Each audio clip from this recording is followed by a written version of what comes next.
তরুণদের রাজনৈতিক কর্মকাণ্ডে আরও সক্রিয় অংশগ্রহণের আহ্বান জানিয়েছেন প্রধান উপদেষ্টা প্রফেসর মোহাম্মদ ইউনূস, যাতে তারা তাদের স্বপ্নকে বাস্তবে রূপান্তরিত করতে পারে এবং নিজ নিজ সমাজে অর্থপূর্ণ পরিবর্তন আনতে পারে।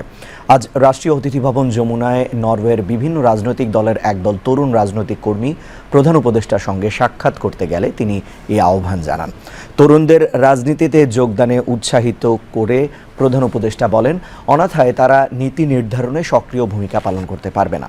সফররত নরওয়েজিয়ান প্রতিনিধিদের মধ্যে সমাজতান্ত্রিক যুবলীগের উপনেতা নাজমা আহমেদ, AUF এর আন্তর্জাতিক নেতা এবং কেন্দ্রীয় বোর্ডের সদস্য ফাউজি ওরারসাম, সেন্টার পার্টির সদস্য ডেন স্কোফটার্ড, কনজারভেটিভ পার্টির সদস্য ওলা সভেনেভি, খ্রিস্টিয়ান ডেমোক্রেটসের সদস্য হ্যাডল রাসমাস বুল্যান্ড, গ্রিন পার্টি অনুমোদিত গ্রুপ গ্রিন ইউথের সদস্য টোবিয়াস স্কটল্যান্ড এবং ইয়াং লেবারেসের সাবেক নেতা থাইরান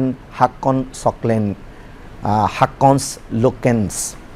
প্রধান উপদেষ্টার তাদের রাজনৈতিক পটভূমি, দৃষ্টিভঙ্গি এবং কার্যক্রম সম্পর্কে জানতে চান এবং নরওয়ের মূলধারা রাজনীতিতে তরুণদের অংশগ্রহণের হার সম্পর্কে জিজ্ঞাসাবাদ করেন।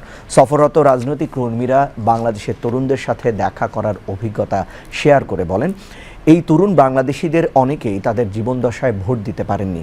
তারা প্রধান উপদেষ্টার কাছে জানতে চান অন্তর্বর্তী সরকার তাদের ভোটাধিকার নিশ্চিত করার জন্য কী করছে।